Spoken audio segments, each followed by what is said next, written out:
আসসালামু আলাইকুম everyone, welcome to জান্নাত কুকিং চ্যানেল। আজকে আমি আপনাদের সাথে শেয়ার করব ডাকাইয়া পরোটা। এই পরোটাটা অনেক বেশি লেয়ার হয় আর খেতেও অনেক মজার হয় আর খুবই মুচমুচে হয়। আশা করছি রেসিপিটা সকলের কাছে খুবই ভালো লাগবে। এই ডাকাইয়া পরোটাগুলো তৈরি করার জন্য নিয়েছি আমি মিক্সিং বলে 2 কাপ ময়দা। আপনারা যে রকম তৈরি করতে চান ওই রকম অনুযায়ী ময়দা নিয়ে নেবেন। এখন দিয়ে দিচ্ছি হাফ চামচ লবণ, দিয়ে দিচ্ছি 2 টেবিল চামচ রান্না করা রেগুলার তেল। তেলের পরিবর্তে আপনারা ঘিও দিতে পারেন, তাহলে এই ডাকাইয়া পরোটার টেস্ট আরও বেড়ে যাবে। এখন খুব সুন্দর করে তেলের সাথে ময়দাগুলো মিশিয়ে নিচ্ছি। মিশাতে এক পর্যায়ে দেখবেন ময়দাগুলো এরকম ভিজা ভিজা হয়ে যাবে। হাত দিয়ে মুঠ করলে দেখবেন এরকম দলা হয়ে যাবে। এখন এখানে দিয়ে দিচ্ছি নর্মাল তাপমাত্রার পানি। এখানে আমি অল্প অল্প পানি দিয়ে ডো তৈরি করে নিচ্ছি। আর এই ডোটা খুব বেশি শক্ত করা যাবে না, আবার অনেক বেশি নরম করা যাবে না, মিডিয়াম করে ডোটা তৈরি করে নিচ্ছি। এখন আমার ডোটা তৈরি করা হয়েছে। এই ডো থেকে আমি ছোটো ছোটো করে লিচি কেটে নিচ্ছি। আপনারা যতটুকু বড় করে রুটিগুলো তৈরি করতে চান ওই অনুযায়ী লিচিগুলো কেটে নেবেন। এখন আমি সবগুলো লিচি এরকম গোল শেপ দিয়ে নিচ্ছি, তাহলে রুটিগুলো বেলার সময় দেখবেন খুবই সুবিধা হবে। সবগুলো লিচি এরকম গোল শেপ দিয়ে ডেকে রেস্টে রেখে দিব 10 মিনিটের জন্য, তাহলে দেখবেন এই লিচিগুলো অনেক বেশি সফট হয়ে যাবে আর রুটি তৈরি করার জন্য খুবই ভালো হবে। এখন আমার লিচিগুলো খুব সুন্দরভাবে সেট হয়ে গিয়েছে। এখন একটা লিচি হাতে নিয়ে অল্প ময়দা ছিটিয়ে একটা পাতলা রুটি তৈরি করে নিচ্ছি।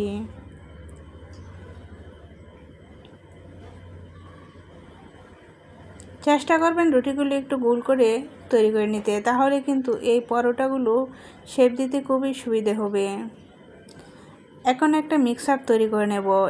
একটা বাটিতে নিয়েছি 2 টেবিল চামচ রান্না করার রেগুলার তেল আর দিয়ে দিচ্ছি 1 টেবিল চামচ ময়দা।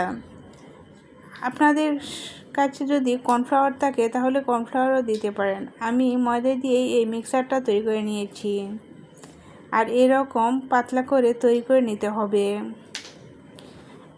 এখন রুটির মধ্যে দিয়ে দিচ্ছি 1 চামচ এই তেলের মিশ্রণটা দিয়ে হাতে মিশিয়ে নিচ্ছি।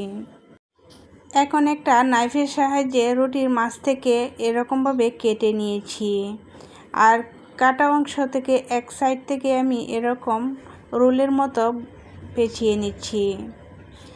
এভাবে ঘুরিয়ে ঘুরিয়ে পেঁচিয়ে নিতে হবে, তাহলে দেখবেন এরকম কোণ আকৃতির হয়ে যাবে। আর রুটির লাস্ট পর্যায়ে অল্প একটু পানি লাগিয়ে নিচ্ছি যাতে কোণটা খুলে না যায়। এখন রুটির অসমান অংশটুকু এরকম হাতে আমি ভিতরে ঢুকিয়ে দিচ্ছি, তাহলে এই ডাকাইয়া পরোটাগুলো খুবই সুন্দর হবে। এখন একটা কোণের মতো হয়ে গিয়েছে আর এই কোণের লাস্ট অংশটুকু আমি কেটে নিচ্ছি। চাইলে আপনারা কোণটার মাঝ বরাবরও কেটে নিতে পারেন। এখন হাতে আলতোভাবে একটু প্রেস করে দিয়েছি।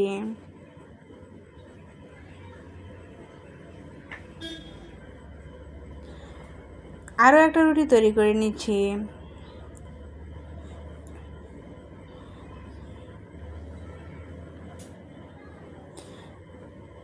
এই রুটির উপরে দিয়ে দিচ্ছি 1 চামচ তেলের মিশ্রণ দিয়ে হাতে খুব সুন্দরভাবে মিশিয়ে নিয়েছি।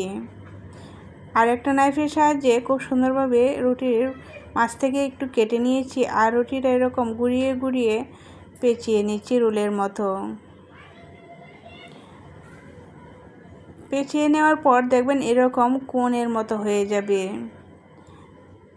আর রুটির লাস্ট পর্যায়ে অল্প একটু পানি লাগিয়ে রুটিটা খুব সুন্দরভাবে সেট করে দিয়েছি আর রুটির অসমান অংশটুকু হাতে এরকমভাবে ভিতরে ঢুকিয়ে দিয়েছি আর কোণের লাস্ট পর্যায়ে অল্প একটু কেটে নিয়েছি। এখন হাতে প্রেস করে একটু চেপটা করে নিয়েছি। এরকমভাবে সবগুলো আমি তৈরি করে নিয়েছি। এখন ডেকে রেস্টে করে দেবো 10 মিনিটের জন্য।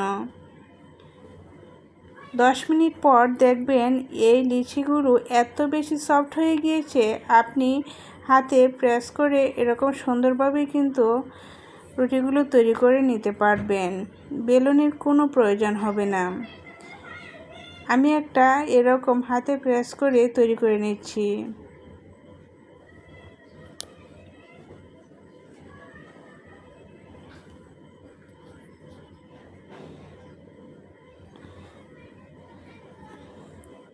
এই যে দেখেন কত সুন্দর লেয়ার হয়েছে আর কত বেশি সুন্দর হয়েছে। এভাবেই কিন্তু তৈরি করে নেওয়া যায়। আর একটা আমি এরকম হাতে একটু বড় করে নিচ্ছি, আবার বেলুনের সাহায্যে বেলেও দেখিয়ে দিচ্ছি। এগুলো কিন্তু হাতেও তৈরি করা যায়, আবার বেলুনের সাহায্যে বেলেও তৈরি করা যায়। দুভাবেই কিন্তু তৈরি করে নিতে পারবেন। আর বেলুনের সাহায্যে তৈরি করলে আলতোভাবে বেলে নিতে হবে, খুব বেশি চাপাচাপি করে বেলানো যাবে না। সবগুলো আমি পরোটা খুব সুন্দর করে বেলে নিয়েছি। এখন ভেজে নেব। ভেজে নেওয়ার জন্য চুলায় একটি প্যান বসিয়ে পর্যাপ্ত পরিমাণ তেল দিয়ে তেলটা হালকা একটু গরম করে নিয়েছি। খুব বেশি গরম করে নেওয়া যাবে না। আর চুলার আঁচটা লোতে রেখে দিয়েছি। এখন রুটিটা খুব সুন্দর করে ভেজে নেব। 2 থেকে 3 মিনিটের ভিতরে দেখবেন রুটিটা খুব সুন্দরভাবে ফুলতে শুরু করছে। এখন আমি গরম তেলটা রুটির মাঝে দিয়ে দিচ্ছি, তাহলে দেখবেন রুটিটা খুব সুন্দরভাবে লেয়ার হবে। এভাবে গরম তেল যদি রুটির মধ্যে দিয়ে দেন তাহলে লেয়ারগুলো স্পষ্টভাবে বোঝা যাবে আর লেয়ারগুলো খুবই সুন্দরভাবে ছেড়ে যাবে। রুটিটা খুব সুন্দরভাবে ফুলতে শুরু করছে। আর এই তেলটা কিন্তু খুব বেশি গরম অবস্থায় রুটি দেওয়া যাবে না, তাহলে কিন্তু রুটিগুলো খুব সুন্দর হবে না। আর দেখেন রুটিগুলো কত সুন্দর হয়েছে, খুব সুন্দরভাবে রুটিটা ফুলে গিয়েছে। এখন রুটিটা আমি উল্টিয়ে ভেজে নেব। 2 পাশ দিয়ে উলটপালট করে মুচমুচে করে ভেজে নিতে হবে।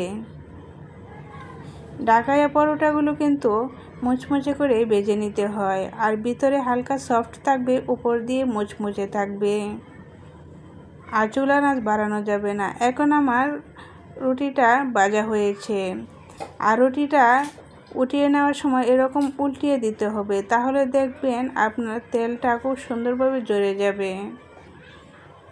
এরকম করে তেল জড়িয়ে আমি রুটিগুলো উঠিয়ে নিচ্ছি। আরও একটা রুটি ভেজে দেখাচ্ছি। সেম প্রসেসে আমি সবগুলো ভেজে নেব। ভাজার সময় অবশ্যই গরম তেল রুটির মধ্যে দিয়ে দিবেন, তাহলে কিন্তু রুটিগুলো খুব সুন্দরভাবে লেয়ার হবে। এরকম করে সবগুলো পরোটা আমি ভেজে নিয়েছি। আর দেখেন রুটিগুলো কত বেশি সুন্দর হয়েছে। আর এই পরোটাগুলো খেতেও কিন্তু অনেক বেশি মজার হয়। আশা করছি রেসিপিটা আপনাদের কাছে অনেক বেশি ভালো লেগেছে। রেসিপিটা ভালো লেগে থাকলে একটা লাইক দিতে ভুলবেন না। আপনি যদি আমার চ্যানেলে নতুন হয়ে থাকেন তাহলে সাবস্ক্রাইব করে আমার চ্যানেলের পাশেই থাকবেন। আমি একটা পরোটা ভেঙে দেখাচ্ছি। দেখেন কত বেশি লেয়ার হয়েছে আর ভিতরে হালকা সফট, আর খেতেও কিন্তু অনেক মজার হয়। আজ এই পর্যন্তই। আল্লাহ হাফেজ।